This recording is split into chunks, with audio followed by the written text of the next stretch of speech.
Les gars, l'histoire de la chute de Didi vient à peine de commencer. Avec tous les éléments que les fédéraux ont en leur possession, on va potentiellement assister à l'une des plus grandes chutes de l'histoire de la musique. Alors comme vous avez pu le voir, Didi a été incarcéré et placé sous surveillance anti-suicide dans l'attente de son procès. Alors depuis qu'il a été placé en détention, j'ai vu et entendu toutes les conneries possibles et imaginables. J'ai jamais vu autant de désinformation autour de cette affaire. Il était presque une obligation de ma part de faire cette vidéo, tellement j'ai vu des conneries. Ça a parlé de tunnels, ça a parlé de réseaux de je sais pas comment. Même la photo qui est diffusée de Didi en mugshot n'est pas Didi. C'est vraiment n'importe quoi. Donc cette vidéo-là, c'est vraiment une vidéo qui va se baser sur les faits, sur le document d'accusation du FBI et sur le mémo qui a été fait par la police en prison. Donc tous les éléments officiels, en plus de ce que l'on avait déjà. Et à partir de là, je vais vous dire ce que potentiellement il peut arriver et ce que je pense de cette affaire. Donc si je ne dis pas des choses dans cette vidéo, ça veut dire que c'est faux. Yo tout le monde, ici c'est Chris Iconic et bienvenue dans un nouvel épisode d'Affiliated. Alors désolé pour le temps que ça a pris, d'accord? On était, moi et Movie aka Balou,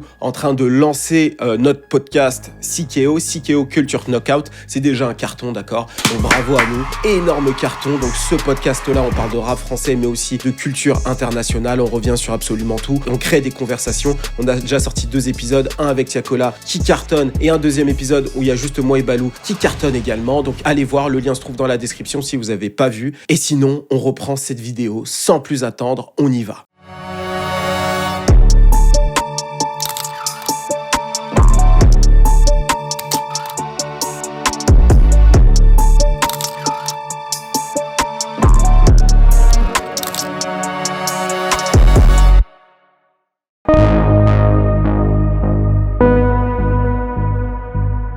Alors avant de rentrer dans le vif du sujet, il est important de recontextualiser tout ce qui s'est passé. En mars dernier, des perquisitions ont été réalisées dans les résidences de Didi à Los Angeles et à Miami. Suite à ça, les fédéraux n'ont pas révélé ce qu'ils ont trouvé sur place, ce qui a d'ailleurs beaucoup étonné sur le moment. Bah oui, parce qu'on s'attendait à ce que les fédéraux tout de suite révèlent les choses et que ça crée un tollé sur les réseaux sociaux et pourtant ils sont restés silencieux. De l'autre côté, Didi était libre comme l'air, on le voyait se balader un peu partout en vélo à Miami, aller à la rencontre des fans dans la rue et surtout il n'a pas quitté le pays, histoire de montrer aucune culpabilité. Il fallait absolument montrer que tout allait bien pour lui, qu'il n'avait absolument rien à se reprocher, donc il était impératif pour lui de continuer à faire sa vie comme si de rien n'était. Alors il faut savoir qu'en plus d'une guerre juridique, on est en face d'une guerre médiatique. Vous l'avez bien vu sur les réseaux sociaux avec toute la désinformation qu'il y a eu. Il faut absolument que de son côté, il soit en mesure de pouvoir contrôler son image. D'ailleurs, à noter que cette stratégie a été quelque peu mise à mal quelques mois plus tard, lorsque la vidéo de l'agression de Cassie a leaké. D'ailleurs, je t'invite à regarder ma vidéo où je reviens sur les raisons pour lesquelles cette vidéo n'a pas envoyé Didi en prison. Je vois souvent sur les réseaux sociaux que ça parle de 2 vidéos que j'ai réalisées sur Didi, mais pour l'instant, j'en ai réalisé 3 avec celle-ci, donc 4. Et il y a une 5e qui arrive, qui est peut-être déjà sortie au moment où tu regardes cette vidéo. Donc regarde la playlist Didi. D'ailleurs, en plus de détruire encore un peu plus la réputation de Didi, cette vidéo a vocation à servir dans le procès. On va y revenir un peu plus tard, je vais vous donner ma théorie. Et en plus de cette perquisition, il y a eu plusieurs plaintes aux civils. Donc je vous ai fait notamment la vidéo sur Lil Rod et on a décortiqué son document d'accusation. Mais en dehors de Lil Rod, il y a eu aussi plusieurs autres femmes qui ont porté plainte et je suis aussi revenu là-dessus sur l'une de mes précédentes vidéos. On va pas revenir en détail sur les plaintes aux civils dans celle-ci parce que sinon ça va faire beaucoup trop d'informations, mais juste sachez qu'il y a eu plusieurs plaintes aux civils et toutes ces plaintes aux civils ont donc aidé à déclencher cette affaire au pénal. Et c'est notamment la plainte de Cassie qui aurait créé tout ça. Revenons donc à cette perquisition. Alors comme je te l'ai dit, les fédéraux n'ont pas tout de suite révélé ce qu'ils ont retrouvé et surtout, ils n'ont pas arrêté Didi. Et maintenant, on sait pourquoi. Alors d'après mes recherches et mes connaissances, les fédéraux voulaient être sûrs de leur coup avant de passer à la vitesse supérieure. Didi est une personnalité tellement célèbre et puissante qu'un seul faux pas aurait pu leur coûter toute l'affaire. On aurait pu remettre en question l'affaire médiatiquement et juridiquement, ça aurait donné des munitions aux avocats de Didi pour le défendre, tu vois, en disant voilà, la justice est en train de s'acharner sur Diddy. Pour toutes ces raisons, les fédéraux ont bien pris soin d'avoir un maximum d'éléments avant d'avancer cette affaire contre le rappeur. Et puis autre chose, je vous l'ai dit sur une vidéo, soit sur Instagram, soit sur l'une de mes précédentes vidéos. D'ailleurs, suis-moi sur Instagram, iamchris.k. Là-bas, je vous ai fait des vidéos sur Diddy et je vous disais que rien n'allait avancer pendant l'été. Mais par contre, à la rentrée, les choses vont reprendre sérieusement et c'est clairement le cas.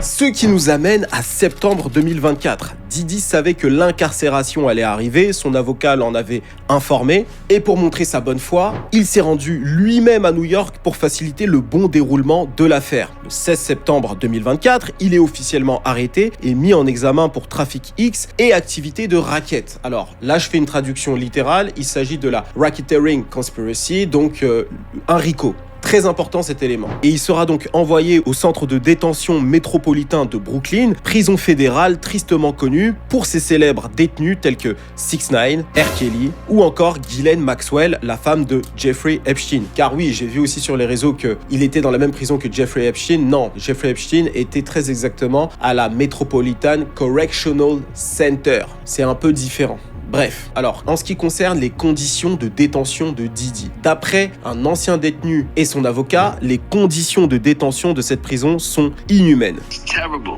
The food is terrible. Of course, the inmates are terrible. The guards are terrible. The conditions are terrible. It's just terrible. Au vu du tourbillon médiatique et de la gravité des accusations, le magnat de l'entertainment a été placé sous surveillance anti-suicide car les fédéraux veulent s'assurer qu'il ne saute pas la vie.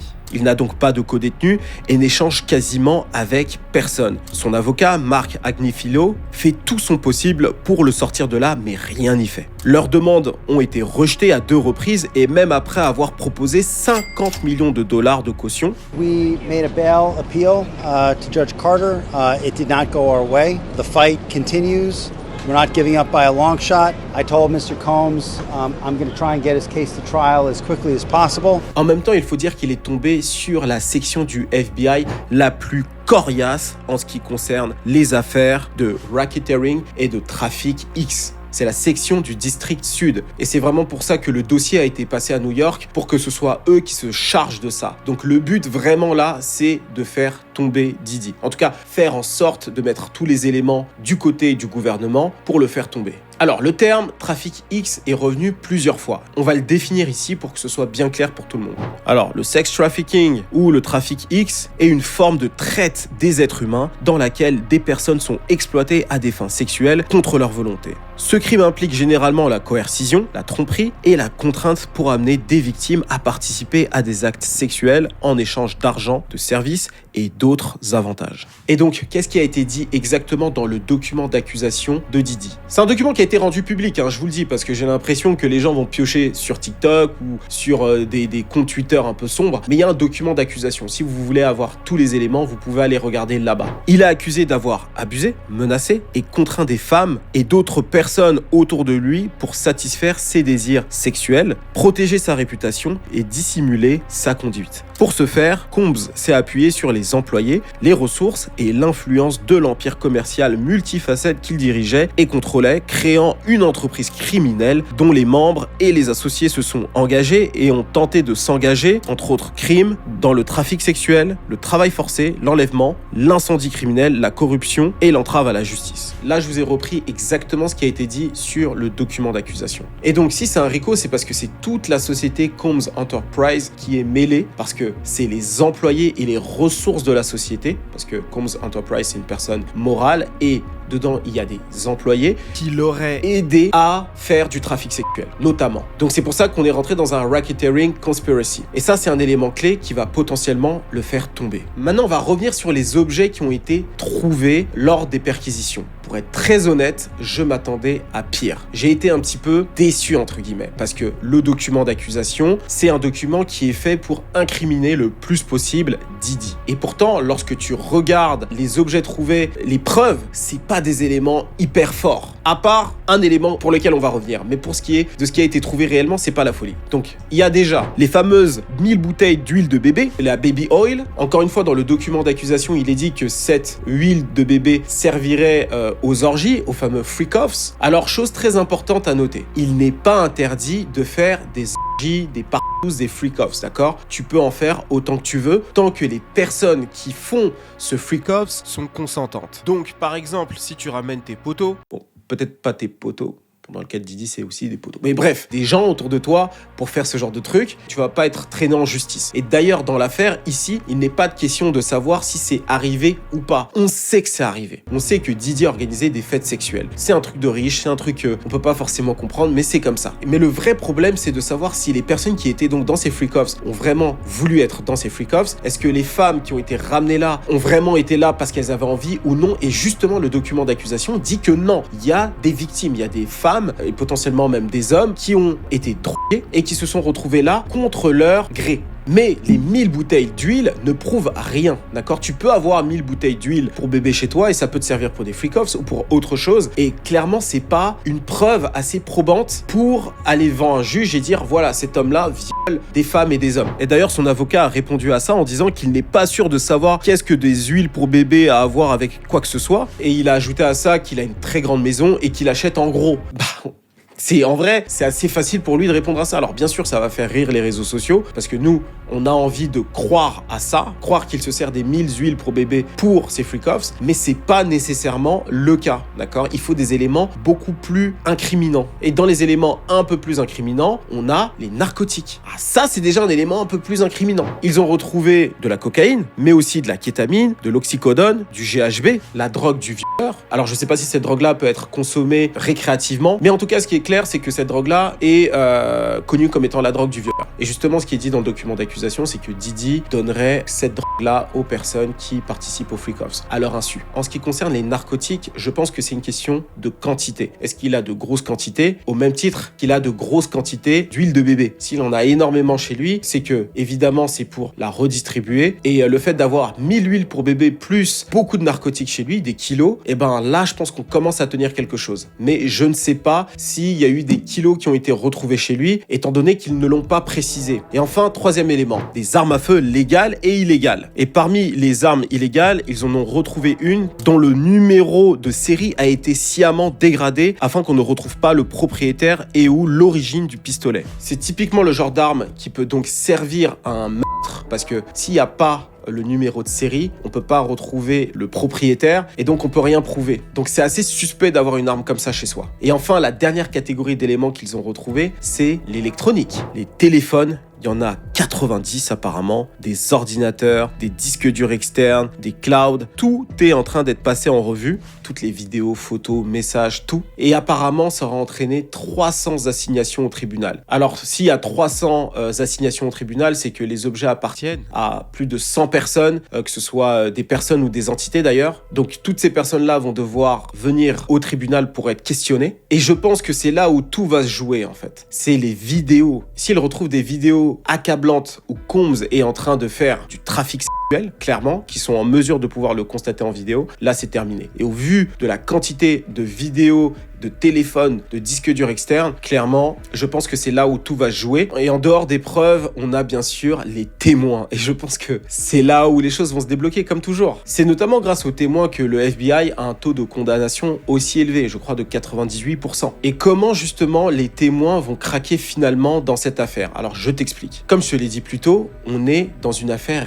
RICO. Donc, Racketeering Conspiracy. Donc ça veut dire que toute la société Combs Enterprise fait l'objet d'une enquête actuellement. Toutes ces personnes-là auraient aidé donc Didi à mettre en place le trafic sexuel, donc à booker les hôtels, à les nettoyer après les orgies interminables, à payer les billets d'avion des potentielles victimes, etc., etc. Et parmi les personnes remises en cause dont on connaît le visage, il y a cette fameuse Christina Coram, son bras droit. Cette personne-là connaîtrait toute la vie de Sean Diddy Combs et serait l'une des personnalités clés de cette affaire. Si tu veux mon avis, je pense que les fédéraux lui proposeront une remise de peine incroyable si elle décide de tout balancer. Parce que ouais, les fédéraux, ils s'en foutent d'elle, clairement. Pour eux, l'idée c'est d'avoir le gros poisson, et le gros poisson c'est Didi. Et c'est elle qui est en mesure de tout donner, donc je suis sûr que les informations vont sortir d'elle, et également de la mule. Le fameux Brandon Paul, il a été désigné dans le document d'accusation aussi de Lil Rod, Rodney Jones, comme étant l'homme qui serait chargé donc de transporter la dope et de gérer la logistique des travailleurs du sexe. Donc lui, il aurait vu aussi énormément de choses. Alors là, je t'ai exposé le point de vue du gouvernement et des fédéraux. Et du côté de la défense, c'est-à-dire de Didi, qu'est-ce que l'on a ?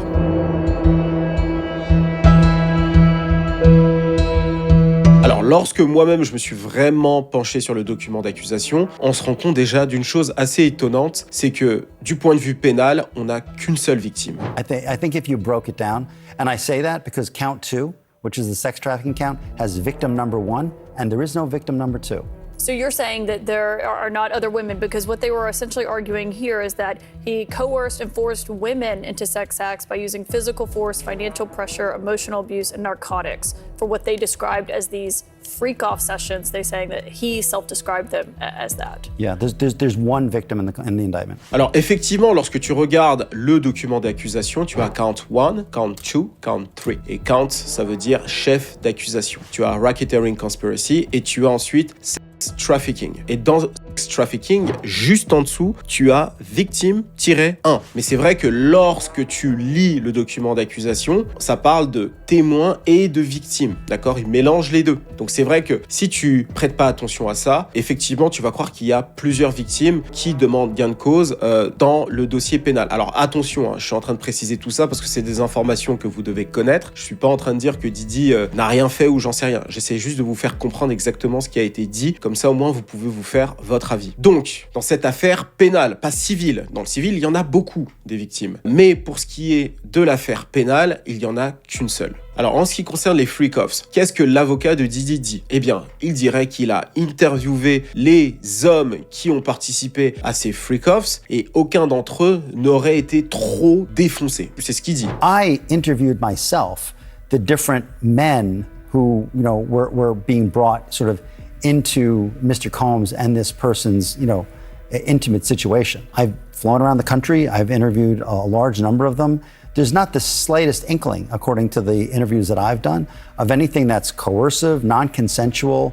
Nobody was too drunk, nobody was too high. This is a 10-year relationship. Donc il a bien dit une relation de 10 ans. Donc il s'agit ici de Cassie. Donc je pense que la victime, donc numéro 1, est Cassie. Clairement, je pense qu'il ne donne pas son nom comme ça parce qu'elle ne veut pas être mise sous les feux des projecteurs, mais lorsque le procès va commencer, elle n'aura pas le choix. Autre chose aussi qu'il faut noter, du côté de Didi, il n'a pas le droit de dire son nom. C'est pas qu'il n'a pas le droit, mais il doit faire attention lorsqu'il cite Cassie dans cette affaire. Par contre, point important, il n'a pas interviewé Cassie. I haven't interviewed the woman's not available to me. She's presumably a grand jury witness. Et lorsque la journaliste le questionne au sujet de la fameuse vidéo de l'agression de Cassie à l'hôtel, qui pourrait être une preuve flagrante du trafic sexuel, car ça corrobore avec tout ce qui a été dit dans le document d'accusation de Cassie et de Rodney Jones au civil, l'avocat de Didi répond que Cassie aurait pris la fuite avec les vêtements de Didi et ce serait pour ça qu'il aurait couru dans les couloirs de l'hôtel en serviette. Et lorsqu'on lui parle de l'agression physique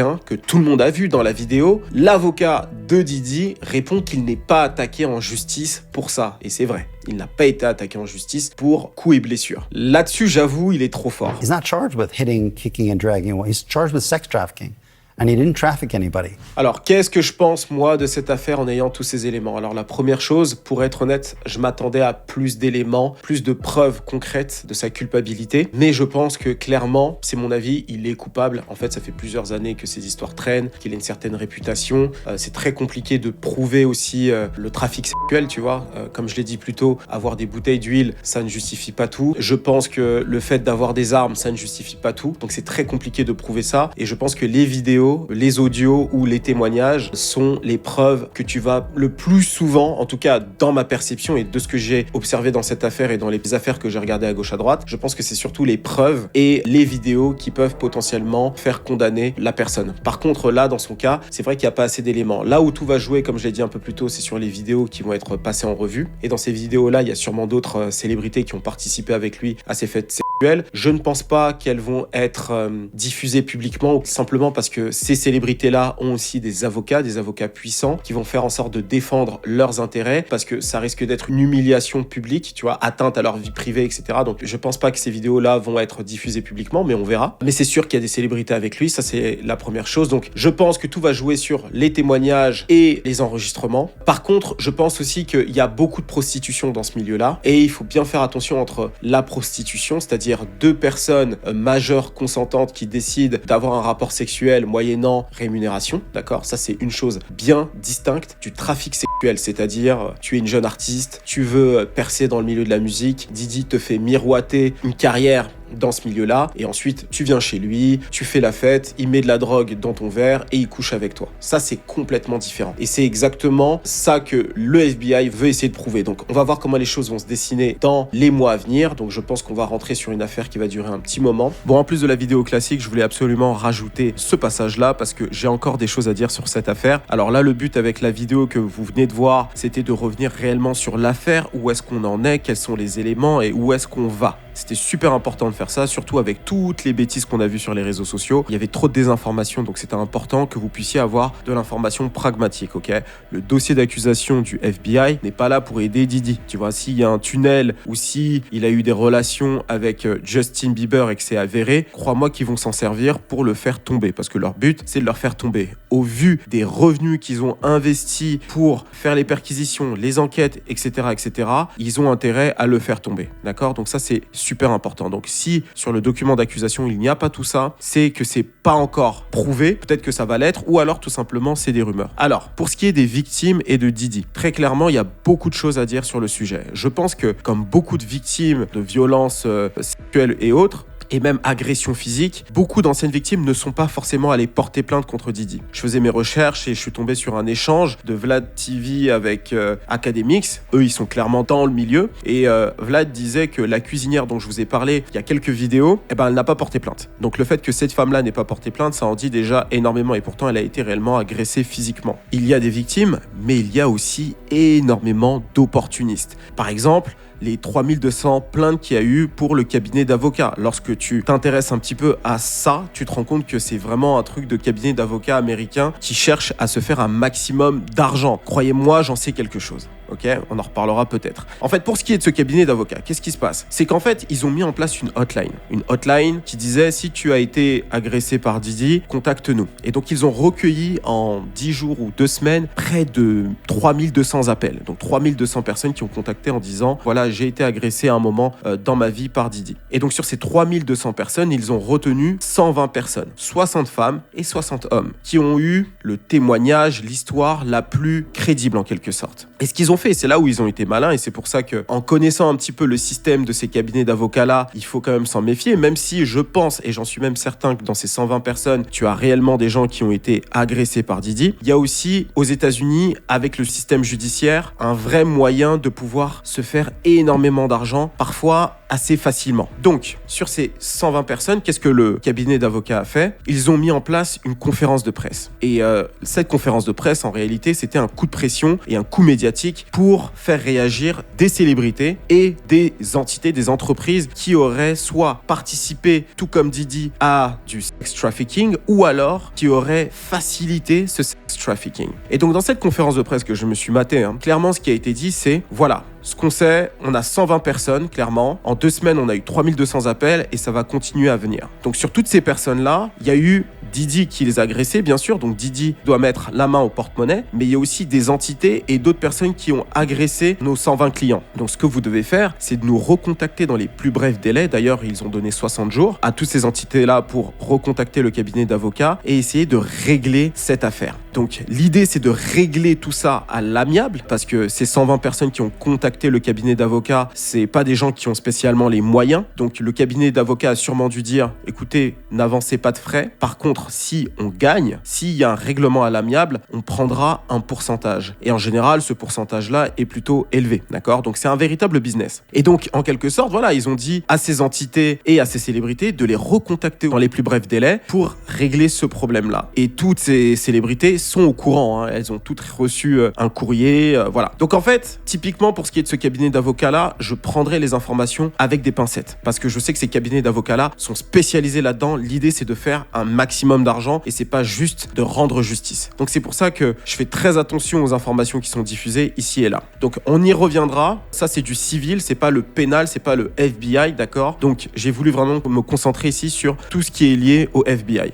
Ensuite, est-ce que Diageo est responsable de la chute de Didi? C'est une discussion qui revient souvent lorsque je croise des abonnés. Mais avant tout, je vais vous expliquer ce qu'est Diageo, parce que je pense que la plupart d'entre vous ne connaissent pas forcément la marque. Alors Diageo, c'est la maison mère de Ciroc. C'est une entreprise qui est spécialisée dans la création et la commercialisation de spiritueux. Et parmi les produits que Diageo possède, il y a Ciroc. Ciroc, qui est une marque qui a été en très grande partie popularisé par Didi dans le monde entier. Je pense que j'ai pas besoin de vous en dire plus. Vous avez vu Didi avec cette bouteille de vodka absolument partout, dans plein de visuels, etc. Donc c'était vraiment un produit qui l'a marketé très fortement. D'ailleurs, la plupart d'entre nous pensaient que c'était son alcool, mais en fait pas du tout. C'est la marque de Diageo. Et justement, à un moment, il a eu l'opportunité de pouvoir développer sa propre tequila au sein de Diageo. Et cette tequila s'appelle De Leon Tequila. Et donc, ce que Diageo avait promis à Didi, c'est de marketer De Leon Tequila comme étant l'un des plus gros produits du catalogue de Diageo. Le marketer comme si c'était un produit pour les blancs, entre guillemets, parce que en général, dans ce type d'entreprise-là, ils vont réserver des budgets pour le marketer auprès de la communauté afro-américaine. Et c'est ce qu'ils ont fait avec Ciroc, et ça a été un véritable succès. C'est-à-dire qu'ils ont réservé des budgets qui étaient beaucoup plus petits, mais avec la force de frappe de Didi, il a réussi à en faire quelque chose de réellement populaire auprès de toutes les communautés, en fait, parce que Didi, c'est une global icon, c'est comme ça qu'il se définit, et c'est vrai, avant de faire sa chute, c'est le cas, et d'ailleurs c'est pour ça qu'il fait autant de bruit, c'est parce que c'était vraiment une célébrité appréciée de tous. Sauf que Diageo, de son côté, n'a pas investi des moyens à la hauteur de la célébrité de Didi, et donc ça a créé des frictions entre lui et l'entreprise de spiritueux, et donc ils sont rentrés en conflit, ils sont allés au tribunal, procès, etc. Et d'après ce que les gens disent, c'est à partir de là que les problèmes avec Cassis se sont réveillés, et ensuite ça a donné ce que ça a donné aujourd'hui. Alors est-ce que Diageo potentiellement a encouragé Cassis à aller porter plainte pour mettre des bâtons dans les roues de Didi? Peut-être, c'est clairement possible, surtout dans le monde dans lequel on vit, mais il faut se rappeler de pas mal de choses. Lorsque Cassis porte plainte contre Didi, c'est dans une période où la maire de New York donne la possibilité aux gens qui ont été agressés de porter plainte, même lorsque le délai de prescription est passé. Donc elle a saisi cette opportunité-là, et ça n'a pas été la seule d'ailleurs. Donc à mon avis, lorsque Cassis porte plainte contre Didi, c'est indépendamment de Diageo. Donc je pense pas que Diageo soit réellement derrière tout ça. Alors est-ce qu'ils ont encouragé? Peut-être, on verra, peut-être qu'on aura plus d'éléments à ce sujet-là. Et clairement, c'est pas une pratique qui serait si choquante que ça. Si tu veux, dans l'échelle de la théorie du complot, c'est la plus plausible. Quand les gens me disent ça, je me dis, ouais, c'est possible. À ce niveau-là, dans cet univers-là, des choses comme ça peuvent arriver. Mais même si c'est vrai, les gars, ça a été possible de faire ça à Didi parce que derrière, Didi avait vraiment fait ce qu'il a fait. Est-ce que vous comprenez? Didi a vraiment fait du mal à des gens, donc c'était possible pour cette entreprise-là de se servir de ça pour le faire tomber. Et d'ailleurs, il y a très longtemps, je parlais à quelqu'un, je vais pas donner trop d'éléments sur sa position ou quoi, mais c'était quelqu'un de bien plus âgé que moi et bien plus établi dans la vie. Là, je vous parle de 2014-15, donc je devais avoir 24-25 ans à ce moment-là. Et cette personne-là me disait que, effectivement, dans le monde du business, il y avait des moments où il fallait faire pression sur certaines personnes pour obtenir ce que l'on veut. Et cette personne-là me disait qu'elle avait envoyé à un moment donné des personnes, des femmes, pour faire des choses avec un homme, filmer le tout, pour ensuite faire pression sur lui pour qu'il puisse signer un papier. Donc c'est des choses qui sont faites assez souvent dans cet univers-là. Alors c'est pas dans l'univers de la musique, hein, je te le dis, ça pourrait arriver, mais pour le coup j'ai personne comme ça. Mais voilà, c'est pour vous dire que des choses comme ça peuvent arriver. Mais c'est possible seulement si la personne tombe ou si la personne est déjà tombée et qu'on a déjà des éléments sur elle. Donc pour ce qui est de Diageo, c'est vrai, mais ça voudrait dire qu'il était déjà coupable et que finalement il mériterait ce qui lui arrive. En tout cas pour les vraies victimes. Et ensuite, dernier sujet, les célébrités. Alors les célébrités, il y a vraiment eu tout et n'importe quoi. Il y a le lien avec Jay-Z que je ne comprends pas. Je ne vois pas le lien, comment à un moment donné il a pu être lié dans tout ça. Alors, est-ce que Jay-Z a pu participer à un moment donné au Freak-Offs ? Peut-être, sûrement. Est-ce qu'il a fait du trafic sexuel ? Je ne vois pas comment, dans le dossier d'accusation ou dans ce que le FBI a déclaré, Jay-Z a pu être cité à un moment donné. D'ailleurs, même dans le dossier d'accusation de Rodney Jones, il n'apparaît pas, il n'y a aucune trace de lui. Je pense qu'il y a un gros fantasme autour de Jay-Z, mais je pense que je vais clairement y réserver une vidéo, parce qu'on en parle tellement que je vais faire une vidéo sur la théorie du complot autour de lui. Donc ça, c'est un sujet qui doit arriver dans quelques semaines. Et ensuite, pour ce qui est des autres célébrités et des freak-offs, c'est certain qu'elles ont participé. Est-ce qu'on va avoir des vidéos ? J'en ai parlé tout à l'heure, je ne suis pas sûr. Mais par contre, est-ce qu'il y aura d'autres noms ? Forcément. Après, ce qui est certain, c'est que si Diddy tombe, il y a moyen que ça crée un effet boule de neige sur d'autres CEO dans l'industrie de la musique et même globalement dans l'entertainment et que ça fasse un deuxième MeToo. Parce que la musique n'a pas tellement été touchée par le mouvement MeToo en 2018 ou 17. Mais là, je pense que si Diddy tombe, on n'est pas à l'abri d'entendre parler d'autres affaires comme ça similaires pour d'autres boss. Et donc, effectivement, c'est possible que Jay-Z soit dans des histoires, mais en tout cas, ça n'aura probablement rien à voir. On verra ce que l'avenir va nous donner. Personne ne sait pour le moment. Mais je pense pas que ce soit directement en lien avec l'affaire de Diddy. Il aura ses propres affaires. Et les autres boss dans la musique, ça risque d'être pareil. Et en parallèle de ça, pour ce qui est des célébrités qui ont été citées, les Justin Bieber, les Meek Mill, toutes ces personnalités-là, il y a eu beaucoup de désinformations, beaucoup de choses très fausses. Dans une seconde vidéo, je vais revenir sur absolument tous ces détails. Elle sort très rapidement. Donc active ta cloche. Tout se passe dans la playlist Diddy. Donc elles seront postées ici, d'accord ? Donc visibles et tout. Et n'oublie pas de nous suivre sur les réseaux sociaux, Instagram, TikTok, Twitter, absolument partout. Les liens sont dans la description. On fait un maximum de contenu, des contenus originaux. Donc franchement, si tu n'es pas présent ailleurs, c'est vraiment dommage. D'accord ? Donc je compte sur toi. Et dernière petite chose, faites attention à la désinformation. Cette affaire-là, ça a vraiment été un révélateur pour moi. Je savais qu'il y avait une grosse désinformation, mais je savais pas que les gens pouvaient à ce point-là remixer, inventer des choses. Ça m'a choqué. Donc voilà, basez-vous sur des faits. Vous pouvez donner votre avis, tout le monde donne son avis, mais basez-vous sur des faits concrets parce que c'est très très facile de débunker ce que j'ai vu sur les réseaux. Donc ça, c'était important que je le dise. C'était Major d'Iconic pour te servir. On se dit à très vite. N'oublie pas de suivre CKO, ok ? On se dit à très vite. Cheers.